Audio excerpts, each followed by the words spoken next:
Wet, isn't it?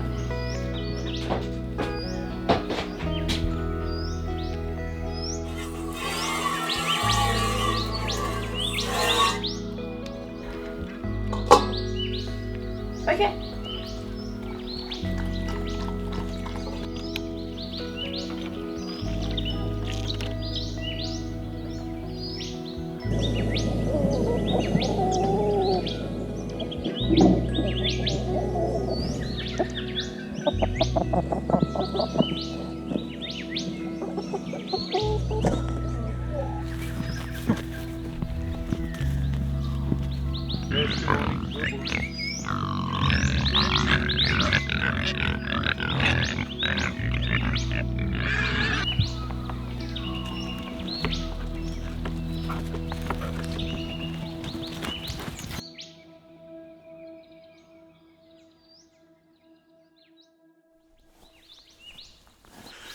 There we go, gang. That's the chores done for this morning with regards to the animals, but a job that I've been meaning to get to, and I finally got some time, is to clean up this area.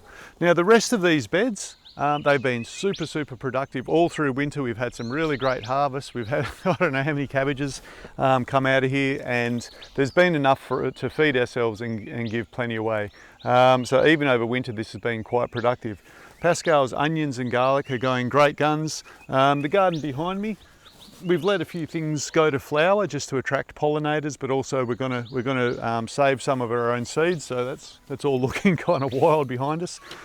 This area in front here, I'm going to make a garden here, much like the other ones, with layers. But I did want to make a video of it for two reasons. One of them is, this is sort of, when people go to make a garden, this is what they might see in one of, rooster going off, this is what they might see in their backyard, you know, completely overgrown, and they're like, where do I start? You know, I'm going to have to dig it up. Don't dig it up. I'll show you an easier way. So that's good. This is going to add fertility to our soil. It's going to be a nice base layer in our lasagna gardens. A topic is a name that people bandy around. But what we do need to do is go and get a nitrogen layer. Now normally we'll use alfalfa or lucerne straw that's been spoiled. It's a leguminous plant full of nitrogen, full of deep mined minerals, because those plants have quite deep roots, but we do have to pay for it. It's not a huge amount, but it's an outgoing. In this area we have lots of what's called Tagasasti trees, a leguminous tree, one that fixes nitrogen from the air. So Tagasasti is one that I've got easily accessible. I'm having a bit of an experiment. I'm going to lay it down and build the garden with that rather than paying for that lucerne straw. So we'll get rid of a pest out of our bush, and we'll also get a free source of nitrogen, which is always welcome. I think an important point to make is we're not digging anything up here, and we're certainly not turning the weeds over, just stamping them down. A couple of the big clods, I might break them up with this Dutch hoe a bit. If anything's really sticking up with a thick stalk, I might break it off, but that's it. So you can mow it down, whippersnipper if you like, or if you don't have access to those, just stomp it pretty flat. We're just going to put cardboard over this. The reason that we don't dig, we subscribe to the no dig theory, is that when you dig, that disturbance activates dormant weed seeds that are waiting in the soil. You can go and test that yourself. If you just go and dig up a bit of ground, you'll see quite soon that lots of weeds come up from everywhere. It's also the basis for why we're using pigs to renovate our pasture. The heavy disturbance is those seeds, the seed bank, if you like, laying in the soil, is activated by their very heavy impact. So instead of having just one lot of plant growing there, the onion weed, now we've got really quite a lush pasture coming through. Same thing in our garden, we don't want a lush pasture coming through, we just want our vegetables. So we're just stomping this flat, and we are not digging. It's too hard work anyway. I'll just take a break from making that garden to just demonstrate a point. When I said that we don't dig because we don't want to raise up any weeds in our garden beds, they don't have any weeds in them, you know, because we haven't disturbed the soil bank. Well, this is evidence of that. This bed, we've never weeded them. Over here, we've never weeded them at all. And in fact, most of the weeding that we do is actually to keep our paths weed free. Even then, we don't get in there and pull them out by the roots. What we generally do is get a Dutch hoe and just go through and shear the tops straight off and leave the roots down there to develop. We certainly don't want to dig deep down. We don't want to disturb anything. And leaving the roots to die in there just helps with the soil biota. If you're a bit of a fastidious person, you could probably go along later on and just pick up those things that you've sheared off their roots. We don't mind on our paths. We can just leave it there, maybe stomp it down a bit. Again, this has never been weeded. Oh, there we go. That's the first bit of weeding that's ever been done in that bed. Get out of here. Okay, we'll just keep going and we'll make sure that we have a decent overlap. We're just trying to prevent weeds from coming up and through. You don't have to be super meticulous. I mean, you're still not going to get a lot of weeds, but you might get some if you leave big gaps, you know, if you're running out of material. But, you know, it's not rocket surgery, so we'll just keep going now. I won't bore you with this. We are just literally laying cardboard over everywhere where we want the garden. Well, here's our Tegasasti tree. No one's going to be too bothered if we take these. They're growing right on the edge. There's a track here. They're growing right on the edge where they can still get some sun of the bush. They don't penetrate too far, but they don't really belong here. So we're going to grab a couple of them. You can see by these pea flowers here, they're a leguminous tree, so they're fixing nitrogen from the air, incorporating it into the soil through their roots. But these are very soft, quite good fodder for livestock. These are very soft and I think they'll rot down in our garden pretty well.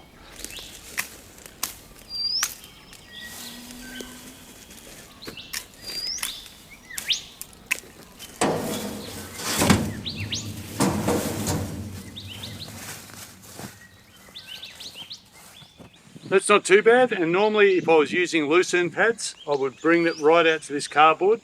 But I'm not that fussed at the moment because yesterday I went and cleaned out the chicken pen. So there's a lot of straw mixed with chicken manure there and I want to scatter that through here as well. Normally you wouldn't use that straight on a garden. Chicken food is pretty hot, but that is mixed with straw and it is going to be a little bit further down in the layer. So by the time plant roots get to it, it should have broken up. There's a fair bit of carbon here. When you're making compost, you want to have 25:1 carbon to nitrogen. So the chicken poo's got lots of nitrogen, but there's a bit of carbonaceous material here that needs to break down, so I'm not too worried about it. So it's a pretty messy old layer. That doesn't really matter. We're just going to lay a very thin layer of cow manure on. So that's what you're normally doing: cardboard, then your first mulch layer, and then some manure, and that's to help with it to compost. You're basically sheet composting. You're not making a pile somewhere and then carting it around. You're doing it right where the plants are. You get fungal networks growing all through this. So sooner or later the nutrients end up pretty much everywhere. So I'm going to take a break, get out of the sun. I will let the sun keep working on that. So all that mulch that I just put on there will wilt. It'll be a bit softer. I'll tromp on that a little bit more and then we'll put the next layer on. So this is one of those nice little synergies on our property, that the bedding that we provide for our goats, it's actually the same as what they use for their food. But as soon as they put it onto the ground, they won't touch it. They like to eat it out of the manger I made for them. So we'll just top that up and we'll throw it on the ground, and we know that once they've pooed and weed through this, then we can use it on the garden. Well, now it's just a case of laying on this goat enhanced straw. Probably a layer about 4 inches or 100 mils thick. We did do another video where we showed the building of these other beds, and that was with the lucerne straw, the step by step as we went through and we put the pads through. We'll put a link up there if you want to see that video. But otherwise, all that remains now is to empty this wheelbarrow, go get another one. I'll just keep going, like I said. I'll try and get it about that thick, and then we'll go on with a little bit of manure. There's quite a bit in here already, and then the compost. But I don't think you want to watch me just shoveling hay, so I'll catch you at the next step.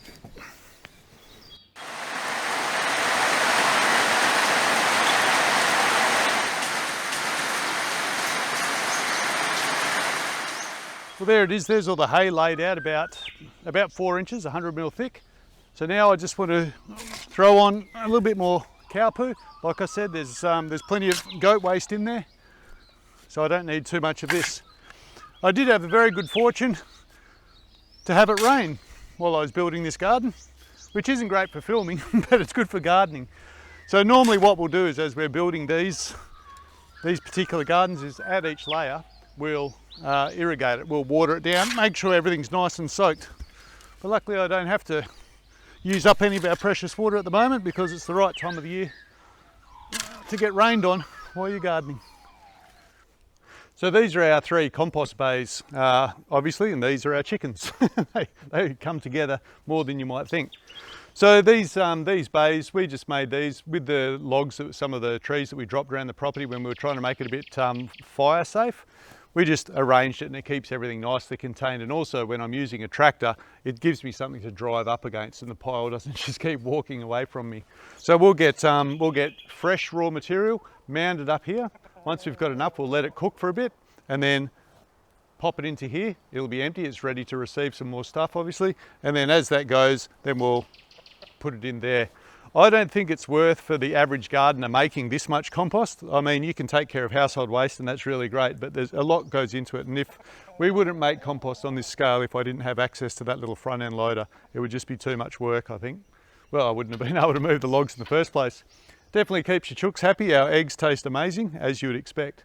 So this one's still cooking. That one could do with another couple of months, but I've already grown stuff in there. It looks amazing, like the beetroots are really coming along. So we'll just grab that and we'll throw it on. I might top it off with a bit of manure later if I think it's not growing that well, but I think that's ready to go. So we'll get the tractor and hit that up. Really, you're only going to need, for that garden that we're doing there, it would probably only be about 3 or 4 wheelbarrows load of compost to top it off. So every layer is about 4 inches, that 100 mil. It's the same with the compost. You'll get a nice layer of compost to plant into, and by the time the little seedlings' roots are going down, all that stuff underneath starts to compost away, and it finds plenty of nutrients. At first, when I was using this technique, I was just like, you can't raise plants in pure compost. Well, you can, and we do, and we've had really good results.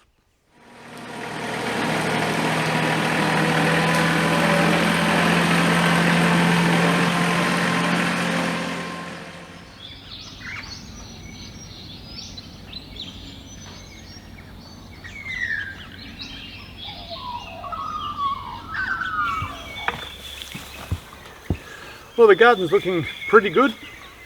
An optional final step is just to mulch that compost. It's good to mulch it before you go putting seedlings in. It's a real hassle if you have small plants in and then you mulch around it, as you could appreciate. So I always like to, if I'm going to use it, I like to mulch it before we plant anything in there. We don't have any seedlings ready to go just yet. The best planting season is like just in the next couple of weeks, so we'll be doing that, but I want to get this garden ready before that. So with this mulch, we don't do that in the winter time when it's a bit cooler, for 2 reasons. One, slugs can hide in this in the winter when it's quite wet, so that's bad. But the other thing is we want the sun to penetrate and warm up that dark compost. That helps the seedlings kick off a little bit, helps with germination.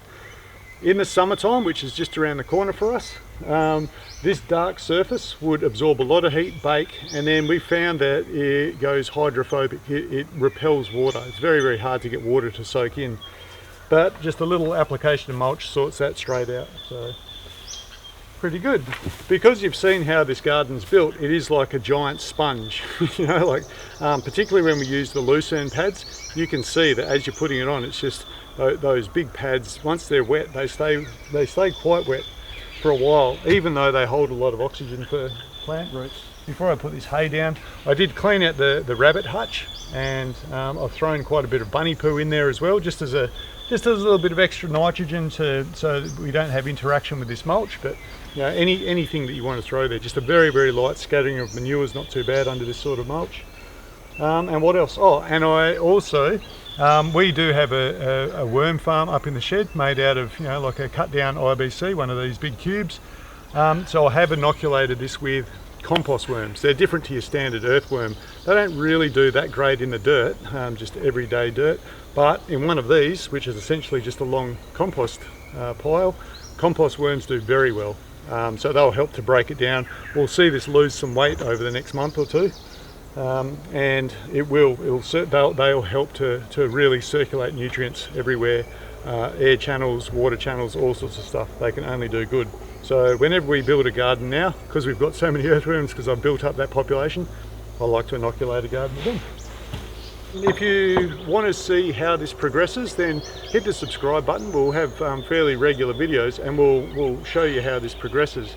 If it goes anything like all the others, which I'm pretty sure it will, you know, you'll be impressed. We should get another pretty good harvest. We're already actually growing enough food that we can, you know, gift our family some, give some away, and feed ourselves. So these are very productive. They're very, very easy. If you've got a little scrap of lawn or something like that that you wish you didn't have to mow, maybe you'd think about one of these gardens. All right, hope you enjoyed it. I might go and have a look just through the rest of the garden and then go and get some dinner.